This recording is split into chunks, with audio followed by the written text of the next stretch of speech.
Relish, pleasing or zestful flavor. A quantity just sufficient to flavor, to be pleased or gratified by. Enjoy. We are hoping that what we bring to your table today might add some spice to your life. Welcome back to another episode of Relish. This is Don Patterson. I'm Rowan Miller, and we are here. We are here. That's pretty much it. That's what we will commit to today. We are here. Okay. You'll love this one. You'll love this one. Oh, yeah? What has been the most draining thing in your life lately? In fact, there's several factors in there, but up until this last week, I guess it's probably about a month ago, but it's basketball. Just day in, day out, late nights, early mornings at times. Bus trips. Yeah. Film watching, all of that. That and just like trying to balance family, basketball, friends, just not a lot of free time. So I think basketball is the biggest part of that, but yeah, it'll get subbed in by golf and soccer this spring. So golf and soccer, the same thing coming out. Yeah, and that'll be draining. Yeah. Right. Well, yeah. I guess I think about draining things and realize that, it can be one thing one season and something else will drain another season. But part of it builds our resilience. In other words, how would you know how strong we are unless we had something we were constantly working towards and putting effort into? And so I began to look at draining things as, that's pretty well normal. Yeah. Yeah. Right. That's definitely experienced that. Like, people will be like, oh, you have morning practice. That's horrible. And I'm like, I mean, it's not that bad. Like, I get to go after school now. Right. What else would I be doing? Yeah. Kind of just what it becomes and what it turns you into. But yeah. And what it makes of you. Right. After you've invested in it. Yeah. It's good. And you guys did a real good job this season. Yeah. Basketball. Yeah. Wish you could have exceeded expectations. You exceeded. Right. That's good. That's good. Okay. Yeah. I'm ready now. All right. What does the Bible say about climate change? It's going to happen. I somehow saw that coming. Yes. And when you go through the Old Testament specifically, there are times that climate did change because we know that there was times of drought. That's what drove Jacob to come to Egypt to find his son. I mean, he wouldn't have found Joseph if there hadn't been the drought. We also have it in Kings. You go to the last part of Kings, of First Kings, and all of a sudden Elijah's in this. He basically says, "Okay, Ahab, there's going to be no rain until I can say there's going to be rain," and there wasn't any rain. And even Elijah had to put up with that and deal with the fact that there wasn't rain and there wasn't food. And Ahab wasn't happy about that. And so then that brings them to Mount Carmel. Notice, those are not consecutive events. I mean, they happened hundreds of years apart. Right. Ruth, Naomi and her husband left Bethlehem and went to Moab because of drought. And there was famine in the land. So every time in the Bible you talk about famine in the land, there's been a change of climate.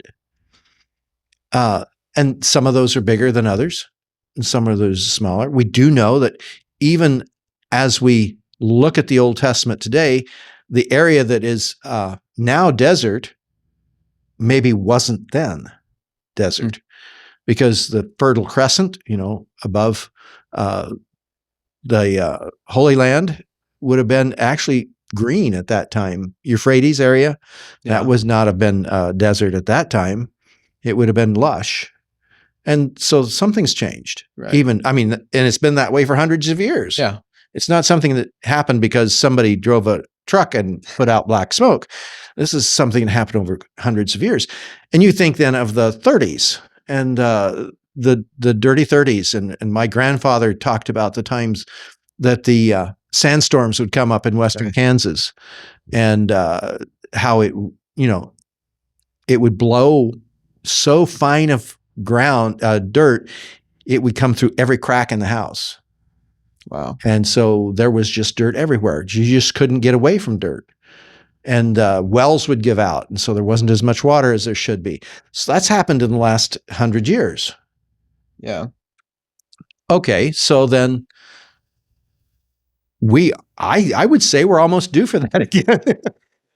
That event of the 30s caused guys to put hedgerows in to stop the erosion, to stop the wind from tearing up the ground like it did. But I remember in my time that the wind would come up bad enough in Kansas, in spite of our hedges, that we would have to go out and make sure we harrowed it up a little so that we'd save what topsoil we could.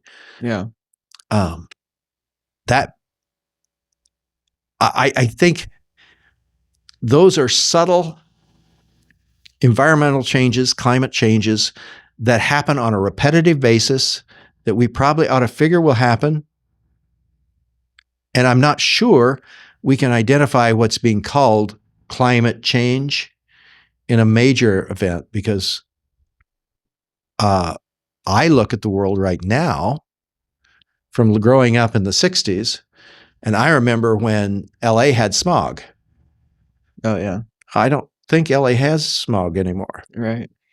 And I remember hearing about London and the acid rain, and I remember visiting London in 1977, and you could see how those buildings were being cleaned up, and it wasn't quite the problem. And as I have done some looking lately, you don't see those buildings with that black crud on it like they had back even in 77. Huh. So it's almost a cleansing. Almost a cleansing. And so I'm beginning to think, well, now wait a minute. If it seems like these things are turning around, are we really having climate change? Yeah. And so I sort of put a feeler on that, saying, boy, when I look at the Bible, one major climate change event was the flood. Yeah. That was major. I'll do it. That was major. And so that changed the climate big time. I think we even could look at the text in such a way and realize that somehow between there probably was an ice event, either regional ice event. Yeah. Yeah. So it's in the Bible. It's sort of regular, like the famines came on a fairly regular basis. And I think we would be naive to think that that's not going to happen in our time. That kind of famine. Yeah. Yeah. So, yeah, it's a concern. And as I look at the Bible, well, we've been here once before, or twice before, or 3 times before.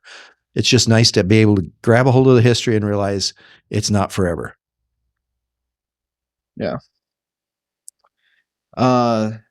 Jesus was human, but when he died, he became a spirit. Does he look like a human now? Well, that's interesting because I think he probably took on his presence that he had before and after. I mean, we have it in Daniel, and he's robed in white, and it has a gold gird around his waist, and his eyes are like fire, and his his countenance is eyes like lightning. His countenance is like blithe. Anyway, and we almost have the same thing in John's Revelation. Almost exactly the same kind of presentation of who Jesus is. So I think he probably put on that kind of presence, if you will. And in 1 Corinthians chapter 15, guess what? We get to have that kind of, he's going to make us like his own glorious body. Yeah. I'm looking forward to that. I mean, so apart from the Gospels where he came down in physical flesh, referenced in Philippians chapter 2, he is now in his majestic person. Okay. Yeah, majesty. Yeah. We worship his majesty. Yeah. Nice. So it's very special to think of the Lord Jesus the way he is now and the way he's back in his glory. Yeah. Did humans come from monkeys? Oh, heavens, no. I I- figured I'd test you a little. Yeah, with that question. Good test. Good test. Yeah. There's nothing in the Bible that would say that humans came from monkeys or even molecularly related to monkeys, other than the fact that we all have blood. And all living creatures have blood. Well said. Yeah. Nope, no apes. No. Yeah. I have a cousin that I'd wonder about, but but no. And I won't say which cousin either, because they might be listening. They'll know. Well, probably. How do we know which Old Testament laws still apply today and which don't? Ah, that's a good one. And we had this in Bible study not long ago. I tend to think that the more we live out our discipleship, the more we're going to live into the importance that those things that God originally gave his disciples still hold traction. And you look at the 10 commandments that he gave in Exodus chapter 20, those are pretty basic for being a believer in Jesus Christ.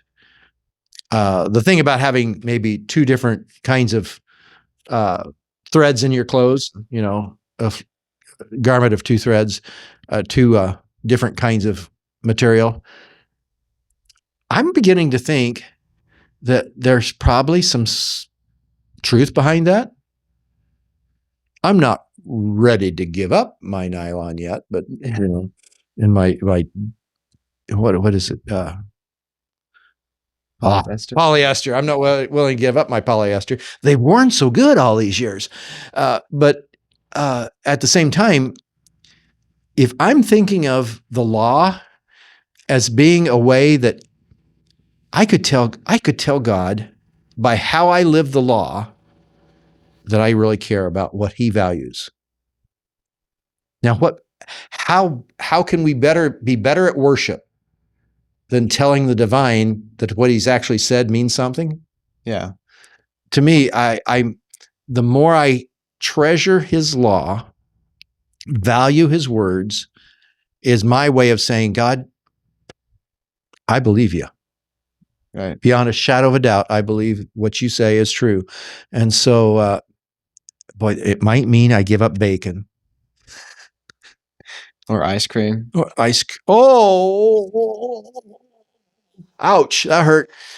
But I value what God says, and so the more I get into his word, more I understand what it means, understand his heart towards me, then I will begin to value more what he said and implement it as part of my life, as the way I live with my friends and neighbors and countrymen, and the way I live towards him.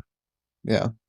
It's almost like when somebody gets you like out in a shirt or sweatshirt or something, not necessarily your favorite, but you're going to see them. And so you put it on. Right. And Precisely. That they'll notice. And because you value them and respect them and thankful for them. And thankful. Yeah. And we have to realize that a lot of those laws were given to a barbaric people to civilize them, if you will, and create an atmosphere that they would grow and strengthen as a culture. And so, they weren't going to eat things with blood in it, because there were whole civilizations that disease was brought into their midst by their eating blood. Same way, the Ham was carrying those kind of things at that time because they were bottom feeders. And so God was protecting them through the law. Well, if God loved them enough to protect them through the law so that they could become a strong nation, maybe that has some truth breathe into our lives, Yeah. even though we do like ice cream. I do too. There's nothing in the Bible about ice cream, I don't think. But yeah. Yes. Traverse City, cherry mocha ice cream. Have you had that yet? Oh, I ought to get you some. Oh, that's just this side of heaven. Alrighty. Works for me. I'm serious. Do you think in like Israel's time, clothes made of more than one fabric was less common than it is today? It was less common. You either had wool, or you had linen, grown flax, that kind of thing. Hides, like leather. And so it's really hard to put leather and linen together and really have it go very well. That just doesn't, doesn't happen. Yeah, I haven't seen that. No. And so it was less likely at that time than it is now, that we have so many different compounds that are used in our thread. Yeah. Silk would have been somewhat known, but it was very, very scarce. Definitely only the fabric of a king. Yeah. Well, speaking of your image of heaven, is heaven like the Garden of Eden, or is it like the houses that we have now? Well, it's closer to the Garden of Eden. I look in the Revelation chapter 21, 22, and realize that, okay, so this city, this heavenly city comes down and it's all square and it's all got gold streets. But it also says that there's a river running through it. Yeah. And the tree of life, the one they were kept from back in Genesis chapter 3, the tree of life is there giving its fruit for the healing of the nations.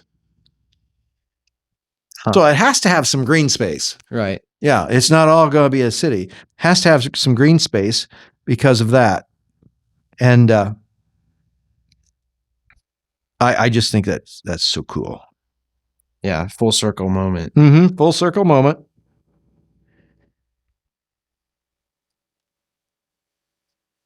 You're in Revelation. I am in Revelation, and I'm looking at, here we go, River of Life 22. And then the angel showed me the river of life as clear as crystal. Yeah. Makes Colorado streams look hazy. And on each side of the river stood the tree of life, bearing 12 crops of fruit, yielding its fruit every month. And the leaves of the trees are for the healing of the nations. There'll no longer be any curse. The throne of God and the Lamb will be in the city. So it's that same city that's talked about in 21. And his servants will serve him, and they will see his face, and his name will be on their foreheads. Revelation 4:7. Yep. There'll be no more night. Man. No need for orthopedic beds anymore. No night. Oh, yeah. Sometimes that's the best part of the day. Right. But I think it's going to be beautiful. And the fact that it's not only going to be beautiful, but it's going to be functionally healing for the nations, for what's going on around it. We would hope for heaven on earth, but somehow the way I live would be healing to you. The way you live will be healing to me. The way we live together will be healing to the community in which we live. And we would hope for that in the here and now. It will actually be a reality in heaven. Yeah. Yeah. So that's really heaven. Yeah. Yeah. If it's not heaven, then it must be Kelowna. Right. No. Yeah. Is this heaven? Is this heaven? Oh, it's Kelowna. It's Kelowna. Yeah. Okay. All righty. Thank you, Don, as always. Thank you, all the students at Hillcrest. This was actually, all these questions were from middle schoolers, high schoolers at Hillcrest. Good questions, guys. Did a good job. Yeah. If you enjoyed it, share it with somebody, share it with a friend, give us some feedback. Submit your questions to me if you have any. And clarifications, Right. if you want clarifications or you have further questions, that the questions begat questions, Right. questions can begat questions. I suppose. Yeah. Alrighty. Especially the way I answer them. Yeah. So, yeah. Yeah. We'll see you guys next time. Lord willing. Thank you for joining us for this podcast. Feel free to become part of this ministry by sharing it with others. Our goal is to help each other grow deeper in our understanding of who God is and His calling to us in our daily lives. Thank you again for joining us, and may God bless your day.